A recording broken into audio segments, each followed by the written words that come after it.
So I had a panic attack. Yes, I had never experienced this before ever in my life. I always hear of people who experience it. I've maybe witnessed once or twice people having it, but I never really understood what was happening with them. But it happened to me. It happened to me last year when I was going for surgery. In November, I was going for surgery. And if you know me, you know I hate hospitals. I hate anything to do with hospitals. If you're sick and I come see you in hospital, know that I love you. I love you very much because I never go to hospitals.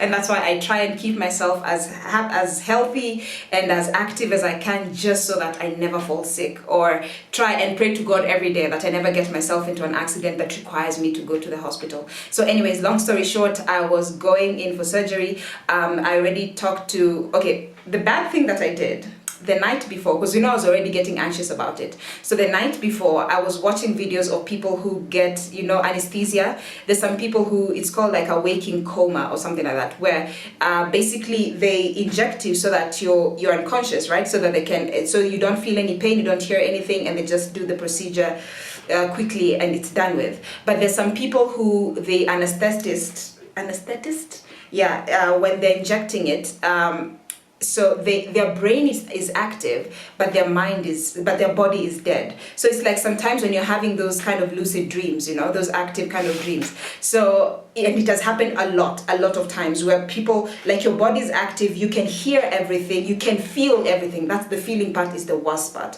And you cannot scream, you cannot, like, you're trying to talk, but no one is listening to you. Your eyes could be open, but they look dead. They look like you're asleep. So these people are just talking and they're just doing everything. They're cutting you, you can feel everything, you can feel the cutting.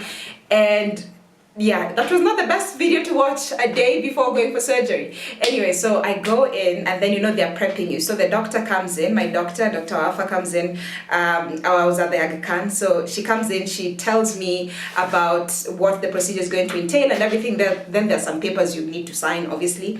So on that day, my mom and dad had come with me. My dad works at Agha Khan, so he was like moving around the place because he works there. My mom was waiting at the waiting room, waiting for the procedure to be over, because it was a day surgery. So after surgery, it was me going back home to my parents' house, because of course I wasn't gonna come home to my house. Then the other doctor, the anesthetist, comes in, and then I sign the paper. We have a chat. We even laugh. I talk about Cape Town because I just come from a trip from Cape Town. So I tell them how Cape Town was nice and everything is good. So they're like, okay, what we're gonna do is you're just gonna walk down. When we're done, when you're ready with the prep, we're just gonna walk down to the theater so that you can see who else is going to be there. You can see the room, you can see everything. I'm like, oh, cool. That sounds good. So I'll just lie myself down and then they just put me to sleep and I'll have the procedure. So they all leave. My dad is also now with my mom in the waiting room. We're just waiting for a few minutes before I go in. And all of a sudden, my heart starts beating. It just starts beating like really fast, like do, do, do, do, do, do, do, do, do.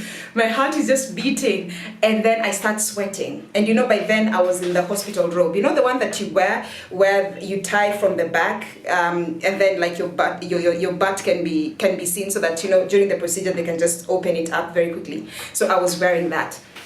Then I remember I was in my room. Then I start walking. It was just a curtain basically, because just like a waiting place. So I start walking around, like just pacing up and down. Then one of the nurses notices me and comes in and is like, Abby, are you okay? I'm like, yeah, I'm fine. Then she brings me a chair. She's like, sit down. I'm like, no, I don't want to sit down. I'm fine. I'm okay. Then I start pacing up and down.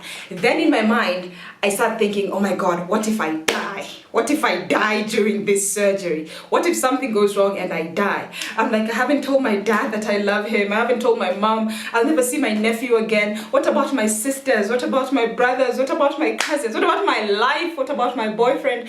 I'm just thinking, oh my God, this is the end. I'm gonna die. Then immediately, like, your mind just starts racing and you start thinking of death and you start thinking of all this. Your heart is beating, you're sweating. Like, it was just water. I was just sweating. So all of a sudden I open the curtain, I shout to the nurse. I'm like, call my dad. They all know who my dad is. So I'm like, call my dad. And then she comes to me, she's like, what's wrong, Abby? I'm like, call my dad.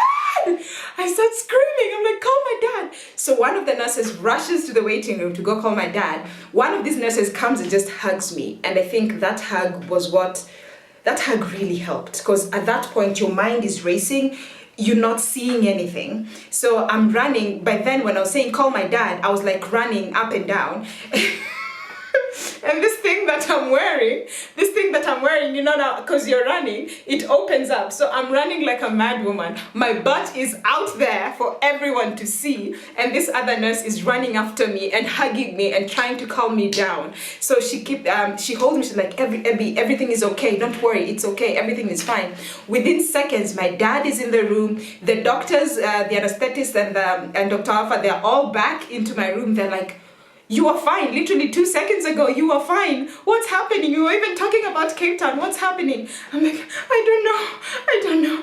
My dad is like, Abby, what's happening? And I could see that my dad was worried. He was very worried, but he was trying not to show it, you know, because when your child already is backing out of a procedure and then goes in and then, God forbid, something bad happens, you'll always be looking back at this point where she was telling you she's not comfortable, you know, like she was freaking out and be like, oh my God, that was a sign. That was a sign that something wrong was going to happen. So, my mom wasn't allowed in, so it was just my dad.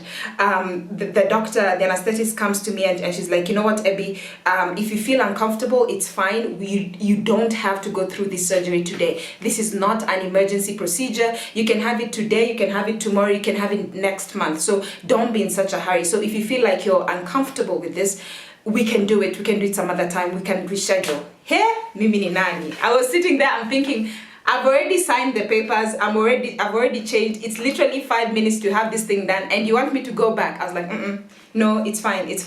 I will do it. And the doctor was trying to explain to me that, you know, if your heart is beating and like if your pressure is raised, then it's going to give the anesthetist a really hard time controlling your pressure while they're doing the procedure. That's why you really have to be calm for this procedure to be done.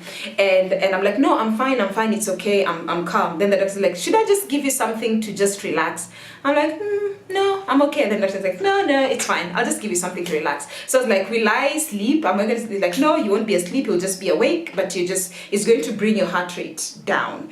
So they put me on the bed. Remember, the plan was not for me to be wheeled in. The plan was for me to just walk myself into theater and lie down and say hi to everyone, high five, injection, surgery, boom, done. It was like a 15-20 minute procedure. It wasn't something major. So they put me on the bed, and then I remember the last memory that I have was the doctor injecting something in me. And all of a sudden, I just felt so mellow, so relaxed, so nice. Everything was just flowers, and like it was just, wow. If that's how people feel when they're high, I can't blame them. Hey, don't do drugs. Do not do drugs. That's the main point here. Don't do drugs. But it was just a feeling of just such calmness, like there's nothing wrong in this world. And the next thing I knew, when I woke up, I was in my room, the surgery was already done, boom, everything was finished. It was just my mom waiting for me to wake up.